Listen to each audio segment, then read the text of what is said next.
است به بین ما. همین خیلی باشه، به همین شرط ما صحبت میتونیم کرد. اگر نباشه السلام علیکم و رحمت الله و برکاته.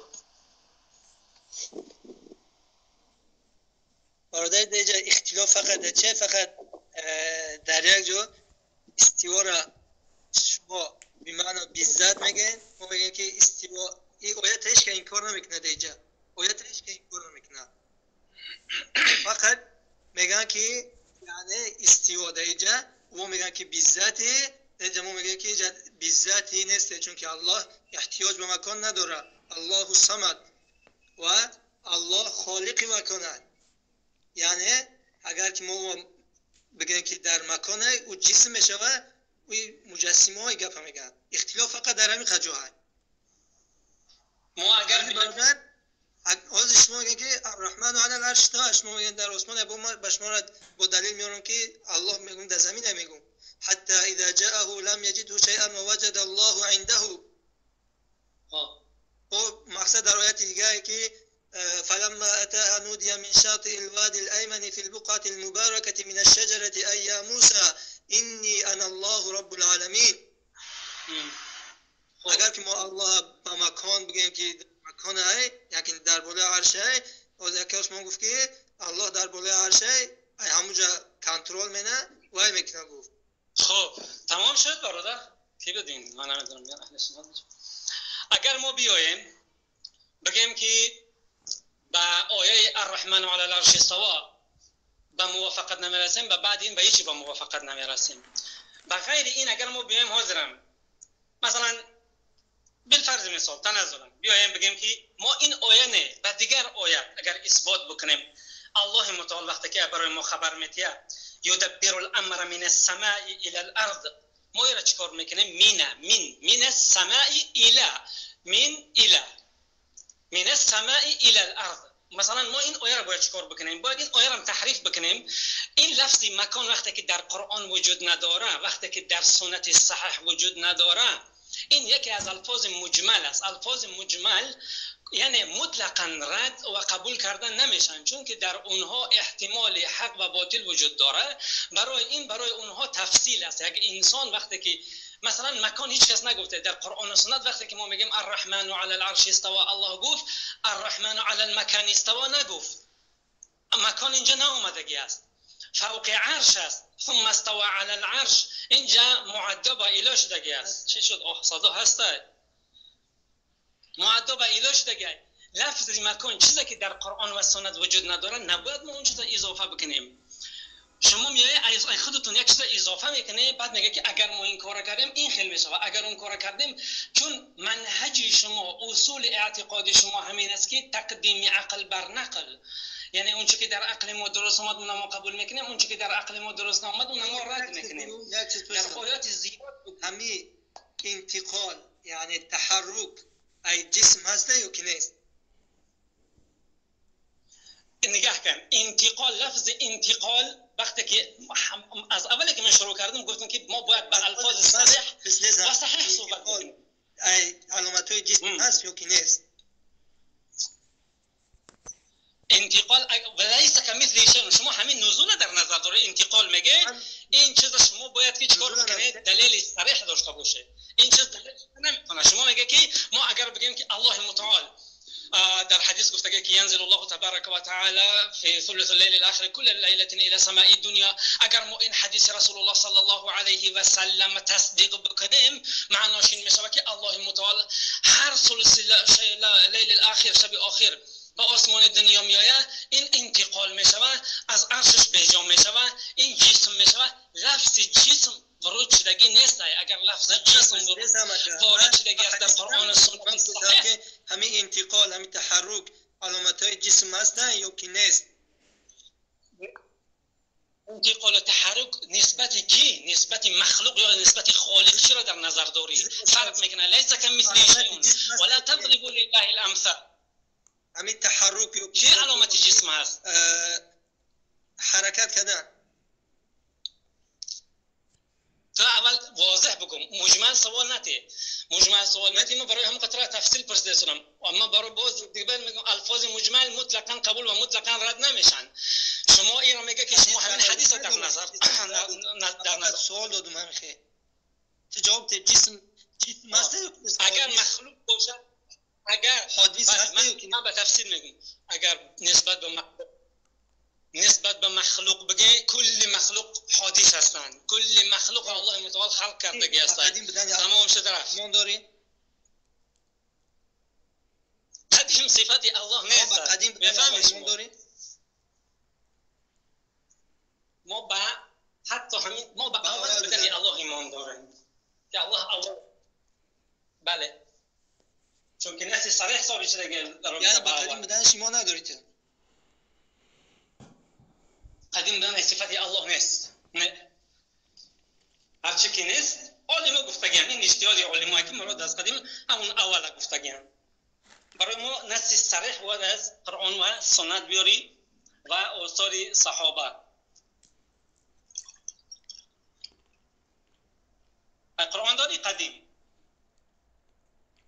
هو الاول والآخر والظاهر والباطن نگفت هو القدیم چون هر چیزی که قدیم باشه قبل از اون قدیم دیگر وجود داره وقتی که شما قدیم میگه اینجا میشه که حادث میشه خیلی قدیمه که تو گفتی خیلی نه یعنی قدیم به معنی لا بدایت له این آیه داری؟ آیه هست حدیث هست؟ هو الاول برای چی الله همین الله هو الاول بدایت له هو الاول هو الاول کشید با اشتراکات چی میشه همین لفظ نگاه کن اسماء و صفات ولله الاسماء الحسنى فادعوه بها وذروا الذين يلحدون في اسمائه الله متعال اسماء و صفات امور توقیفی هستند در اینا اجتهاد کردن نمیشه میفهمی میره لا بدایت له در بین اول لا بدایت له فرق چیه اول نگاه کن اول وقتی که الله گفت برای ما این چی است دلیل است ما از خودمون هیچ چیز نمیاره میگن که قدیم لا بدایت له هر چیز قدیم شد از اون در یک چیز دیگه قدیم تر وجود داره برای قدیم نیست قدیم لا بدایت له قدیم که من میدونم نه نگاه کن اون قدیمی که من میدونم تو دلیل شرعی باید داشته باشی برای این حرف میزنی هر لفظی که در رابطه با صفات الله میاری دلیل داشته باشی از خودت نیار همین انتقال علامت‌های جسمانی تو گفتی که تو چی میگی میگی الرحمن علی العرش استوى نه فرض کنید که تو شما میگی که الله در بالای آسمانه با میگه که با ما طرف گفتی که فلم نودی من شاطئ الوادي الایمن بوده جفتی که شاطئ فیرانش کرد بوده جفتی که حتى اذا جاءه لم يجد شيئا ووجد الله عنده وجد زمین گفتی یارو چی نکن با میگه که انی ذاهب الى ربی حضرت کی میگه ابراهیم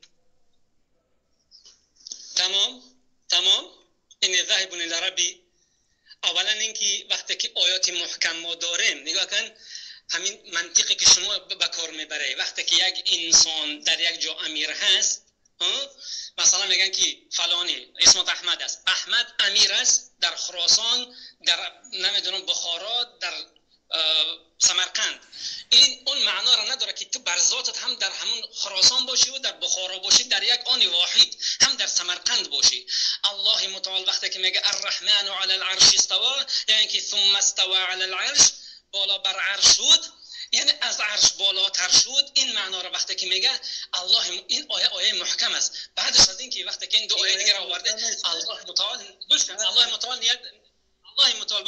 الله متعال با علمش در اینجا هست امروز در این عصر حادثه که ما و شما زندگی میکنیم صدای من از این نوع دنیا به صدای تو در اون نوع دنیای میره و میشنویم این صدای یک مخلوق است که ما امروز صدای یکدیگر ما نمیشنویم وقتی که من امروز همراه تو صحبت میکنم دلالت نداره که من با جسمم در پیش تو باشم فهمو ولله المثل الاعلى الله متعال میگه ولله المثل ولا تضربوا لله الامثال برای الله مثل نزنید و اینکه اینی ذاهب الی ربی این شما بدونه که اینی ذاهبون به معنای چی است رفتن التجه در زمین رفتن هست اذا الی ربی سیهدین رافعون که نشد اونجا که الله میگه چی بده آیه از ذهنم برمد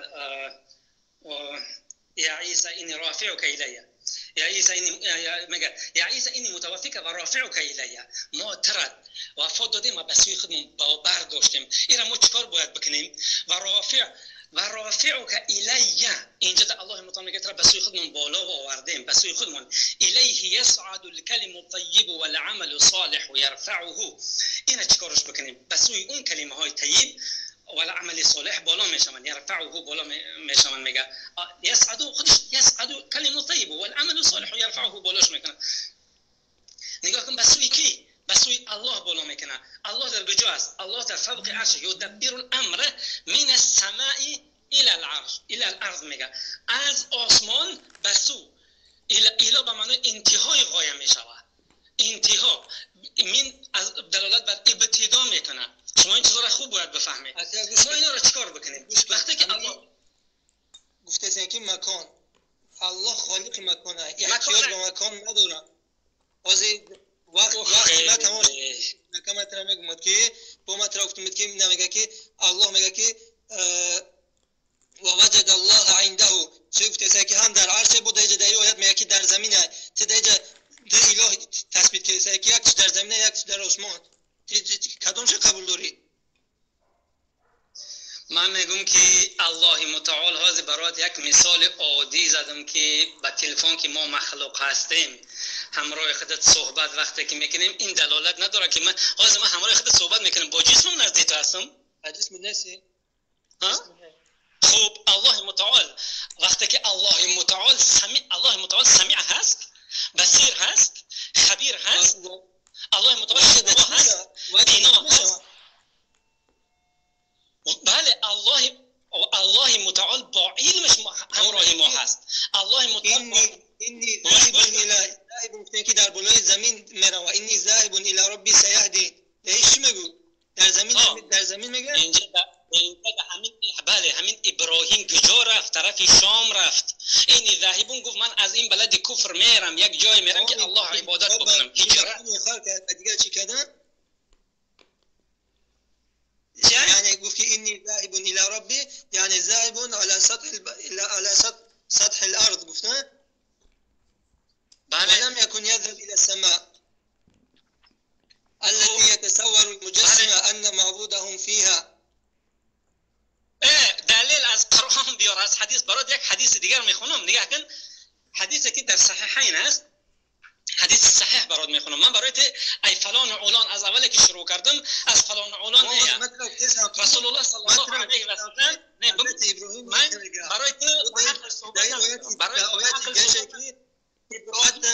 ابراهیم لم یجده شیئا و وجد الله عنده. بوده جفت که در زمینه بوده جش میگه که من شاطئ الوادی الایمن فی البقعه المبارکه. تدیجا میدونی که چند اله چی کیسه بخده داش گفته که در زمین هست، میگه که در شاطئ علی تیگش میگه که در آسمان هست. تو کدوم شما میکنی؟ میگه تمام کردی؟ اینی گپ زن تمام کن. اینی انا الله رب العالمین. وقتی که داشت میگه شاطئ الایمن دیگه چی میگه؟ با علمش میگه. گپوت همش تمام کن، ببین چی میکنه. یعنی ما گفتم که اگر که تو بگویی که الله در بالای عرشه، نبود در آیت دیگه هست که و وجد الله عنده. بود در آیت دیگه که فلما اتاها نودي من شاطئ الوادي الأيمن في البقعة المباركة من الشجرة أي يا موسى إني أنا الله رب العالمين وأن ألقي عصاك فلما رآها تهتز كأنها جان ولا مدبر ولم يعقب يا موسى أقبل ولا تخف إنك من الآمنين. اینا افتیزم که اگر که تو اعتقاد یعنی الله بگوی که در مکانه، یعنی تو بخدت 3-4 اله یعنی اسناد کردی که من هم اله دارم. صبر که ما همین چیز فرصتت میتیم جواب نمیتی. همین آیه که استدلال میکنی دلالت میکنه که استدلال میکنی به همین آیه که الله در زمین است. درست است؟ من اعتقادی نه که به الله مکان اسناد میکنی. وقتی که با مکان اسناد که بعد 3-4 من از اول گفتم من همین آیت برای چی دلیل میکنی؟ و وجد الله عنده، یعنی استدلال داری که الله متعال در زمین است؟ من نمیگم در زمین، من میگم که الله منزه عن المکان. من ترى حسابش حرف دیدم که این آیه را نآوردم. ببین این آیه، من این آیه را برای تو نآوردم. این آیه را تو دلیل گرفتی. من میخوام مقصد رو تا بفهمم که چی میگویی. مقصدی من اعتقاد دارم میگویی به الله مکان اسناد میکنید افتیسه که الله در مکان افتیسه. مطرح افتیسه که اگر که الله در مکان باشه در این آیت دیگریش چی میگوی؟ در اینجاش میگه که در زمینه تو میگوی که یک اله در زمین دارم، یک اله در آسمان دارم. ببین یک دقیقه گوش کن. اولا تهمت در کار نیست. ببین تهمت چی من از اول گفتم که مکان و ثابت شدگی نیست. ما ایرا تفصیل است، این لفظ مجمل است، این گپ گفتگی نیستم. تهمت در کار نیست. بیا با دلیل صحبت بکنیم. این آیه را آوردی، خودت اعتقاد داری که الله در زمین هم هست؟ من اعتقاد ندارم. تو اعتقاد داری؟ اگر اعتقاد نداری برای چی را میاری؟ ما برای چی اعتقاد نداری؟ یک تاش در آسمان یک تاش در زمین افتیسه. مردم که همینجا گوش داره، من شما را قسم به الله میدم که من گفتم که الله اعوذ بالله گفته هم در زمین است هم در آسمان. من گفتم که الله مکان داره. یک از شهادت بده. گوش که من برای حدیث صحیح و صریح میارم. تو خودت نمیدونی چی میگی. تو زیدی خودت دلیل میاری. حدیث صحیح است در صحیحین از اعرج عن ابي هريره رضي الله عنه عن النبي صلى الله عليه وسلم قال يتعاقبون فيكم ملائكة بالليل وملائكة بالنهار ويجتمعون في صلاة الفجر وصلاة العصر ثم يعرج الذين باتوا فيكم فيسألهم الله وهو أعلم بهم كيف تركتم عبادي فيقولون تركناهم وهم يصلون وأتيناهم وهم يصلون. این حدیث متفق علیه است. اعرج رضی الله عنه از ابو هریره رضی الله عنه روایت میکنه که شما را مراقبت میکنن، میگه همراهیتون میکنن، میگه ملائکه ها میگه در شب و ملائکه های در روز میگه. اینها میگه در نماز فجر با یکدیگر وا میخرن و همچنین در نماز عصر. این گروه از ملائکه ها نماز عصر میآیند، گروه دیگرش میرود تا نماز فجر. وایش نماز فجر میان، ایناش نماز عصر میروند. از نزد ما الله متعال میگه شما را همراهی میکنن، شما را مراقبت میکنن.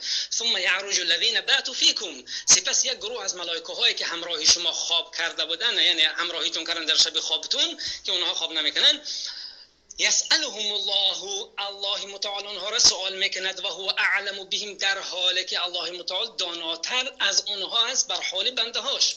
کیف ترکتم عبادی، چی در کدام حال بندگان من ترک کرده؟ اونها میگن که ترکناهم و هم یصلون و اتیناهم و هم یصلون. ما اونها را در حال ترک کردیم که اونها نماز میخوندن و در حال اومدیم که اونها نماز میخوندن، در حال اومدیم که اونها نماز میخوندن. در گیجا سوالشون میکنه، میگه که ثم يعرج وقتی که یرفع بالا میروند، اونجا الله متعال اونها را سوال میکنه. حدیثی که یذهبون الى العرش و كان الله على العرش و يسألونه.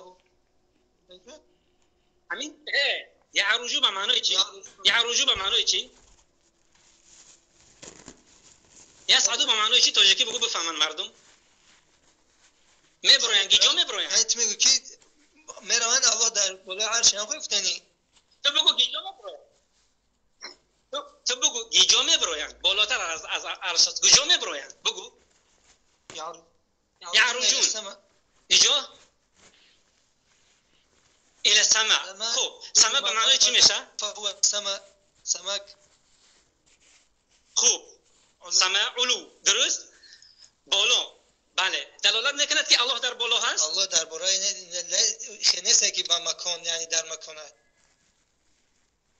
ما مکان نگفتیم، تو فقط اعتراف داری که الله متعال فوق عرش هست. فوق العرش در بالا بذاتی لیس هكذا. خیر نیست. ببین برای این خیل نیست گفتنت یک انسان جهمی زندیق هستی که قرآن چکار میکنی؟ قبول نداری، هیچ گونه دلیل نداری، از خودت همین خیل یا حرف میزنی. یگون دلیل، اون دلیلی که شما میاره که حاضر گفتی، من میخوام که برای تو جواب بدیم که الله متعال، شما میگه که الله متعال اگر این آیه بگیم که و هو معکم اینما کنتم، الله متعال در زمین است که این ما نمیگه ما از این چیز یعنی پاک هستیم، چون که ما برای این دلیل داریم، برای این چیز ما دلیل داریم. دلیل تو کو؟ الله حدیث است که ان الله دلیلش گوش کن اخی، صبر کن. إن الله لا ينام ولا ينبغي له أن ينام يخفض القسط ويرفعه حجابه نور لو كشفها لأحرقت صبحات وجهه كل شيء أدركه بصره. الله متعال نمیخوابد نگه. راویش ابو موسی اشعری است. میگه که الله نمیخوابد و مناسب نیست برای الله بخوابد. ترازو را همون عدل میگه چیکار میکند؟ پایین میکند بالا میبرد. میگه حجاب هو نور، حجاب الله نور است. اگر او را کشف بکند نوری وجه الله، میگه هر چیزی را که بصری الله او را میبینه همه او را میسوزانه. اگر این را کشف بکند دنیا از بین میره. ما اعتقاد نداریم که الله متعال داخل دنیا هست. این چیزا برای شیخ احمد نزنید شما. الله متعال فوق عرش است، در داخل دنیا است. میگی عرش در عالم غیب است. میفهمی؟ بیرون از آسمان ها، فوق آسمان ها، فوق جنت، این در عالم غیب است. ما به این ایمان داریم. ثم استوى الى السماء الذين يؤمنون بالغيب ويقيمون الصلاة. ثم استوى الى السماء. ثم استوى الى السماء. السماء به معنای چی می شود؟ علو می شود. ثم استوى الى السماء الى العلو. سما به من، اگر سما به معنای آسمان است. و انزل لكم من السماء ماء. وقتی میگه الله متعال از آسمان، اگر آسمان میبود همین آسمان میبود منها میگفت از بالا برای شما آب نازل کردیم. ای برادرایی را بگیره بره. السلام علیکم و رحمت الله. این هیچ را نمیفهمه، بیکاره قطعین گپ زدن. نه دلیل نداره. این نمیدونه که در کلام مجسمه‌ای تو کرومیه‌ای تو چی در همش نمیدونه. سبحان الله. یا شب قبل یا مجسمه شه یا مشابهه شه یا یگان پیگاش. تو یک دلیل بیار، تو یک دلیل تی ای پیش خودت بعقل برای این که برای سواد نداره. این دلیل روشن نمی‌کنه. یک چیز مثل شیء میگه تو تزکی در بالای آسمان هست.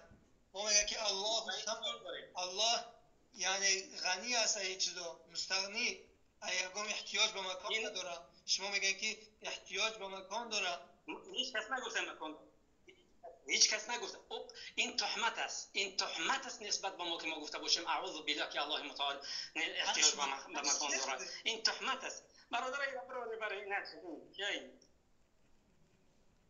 مرام برادر این نمیشه. برادر یک آدمی شما نآورد، یک آدمی چی میگه هیچ نفهمیدم. هم خیلی نفهمید. نه دنیا هم خیلی اهل یعنی باطل مشابه باشی مجسم. این قدر دلیلی که برای تو آوردیم، این قدر دلیلی که برای تو. خب یک اثر دیگه برات میارم، یک اثر دیگه برات میارم، بعدا من میرم اثر ای بخاری میارم، یک اثر دیگه ای بخاری میارم، بعد من میرم. شنونده ها چون قضاوت میکنن در صحیح بخاری هستی انس ابن مالک رو روایت کرده. برات ببینم اونجا. و یک دکتری گمراه ات گوش به قطعی مگابزم چیکار میکنم دکتر من نمیشناسم دکتر کیه چیه. انس ابن مالک روایت میکنه كانت زینب رضی الله عنها تفتخر، یعنی تفخر در لفظ دیگر، تفخر على ازواج النبي صلی الله علیه و سلم و تقول زوجكون اهاليكون و زوجني الله من فوق 7 سماوات.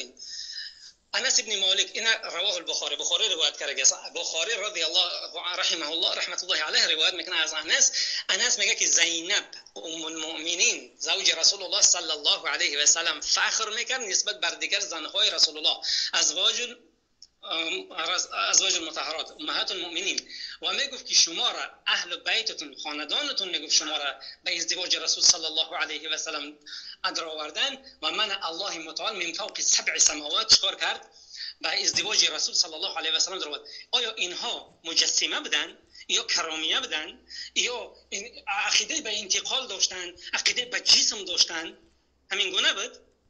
قبول داری این روایت یا نه؟ چه یعنی فوق به معنای همون بالا میتی؟ فوق معنای تحت میشه و با فوق زیدش چیه؟ و این فوقهم قاهرون میگه یعنی و این فوقهم چی در سوره اعراف ولکی و هو قاهر فوق عباده در سوره انعام. بله خب فوق چی میگه؟ یعنی چی؟ تا اما جواب نداده که این چی میگه؟ قال الله تعالی لسیدنا موسی چی میگه؟ لا تخف انك انت الاعلى. یعنی حضرت موسی در همون بالا بود. خب تو از اونها در برتری اعلا یعنی چی؟ نسبت بر همون مخلوقات، نسبت موسی علیه السلام مخلوق بود. میفهمی یا نه؟ چی میگه کی؟ او را نگفت که موسی علی العرش استوا، هیچ آمدگی نیست. این متواتر که رافع که اله برای عیسی گفت. این چی است؟ من نفهمیدم. باور کنی که همین اثرا را چطور کردی؟ این همین اثرا که آوردن قبول میکنی یا نمیکنی؟ که عقیده تو داری قبول نیستن یا جسمه و یعنی همین زینب ام المؤمنین عقیدش باطل بود، درست؟ او خیلی نداشتن. نمیگن که او دبلو عقیدش چی بود؟ امیر روح کما جاءت میگفتن. امیر میگفتن چی میگه؟ فوق چیه؟ فوق. همین فوق برای چه؟ برای چی نگفت کما جاءت؟ فوق برای چی در اینجا آورد؟ حدیث در رسومات دیگه نیست. چه خیلی حدیثه. ما شرحی هم دیگه نیست. برای همین گپ میزنه. عباس رضی الله عنه مثل این داره. یک تا نیست، چند تا هست. همچنین در صحیح بخاری عباس رضی الله عنه روایت کرده. همین مثل همین که وقتی که عایشه رضی الله عنها در مرض موت بود پیش درآمد، گفت چی گفت؟ براش گفت كنت احب نساء رسول الله صلى الله عليه وسلم واليه ولم يكن يحب رسول الله صلى الله عليه وسلم الا طيبه وانزل الله براءتك من فوق 7 سماوات. وقتی که عباس رضی الله عنه ابن عباس وقتی که پیش عایشه درآمد، اجازه گرفت، البته درآمد، گفت که تو گفت دوست داشته ترین همسرای رسول الله صلی الله علیه و سلم نزد رسول الله بودی. لم يكن میگه رسول الله صلی الله علیه و سلم لم يكن يحب رسول الله صلی الله علیه و سلم الا طیبه. در اصل چونکی او فوق یعنی وانزل الله براءتك فوق 7 سماوات بمنزلتی بقدرتی.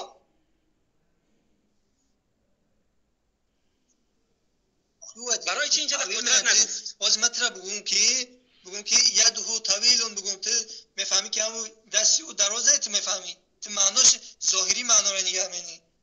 یا عرب میگه که بازی تو نزد همین ظاهری معنا. اگر که یک بچهش مقصد در یگان مدرسه بخونه، تو معلم پرسی که بچه مقصد بگه که درجه تو کیف، میگه که درجه تو فوق 7 سماوات. میگه با درجه هم یعنی با جسم هم درجه هم.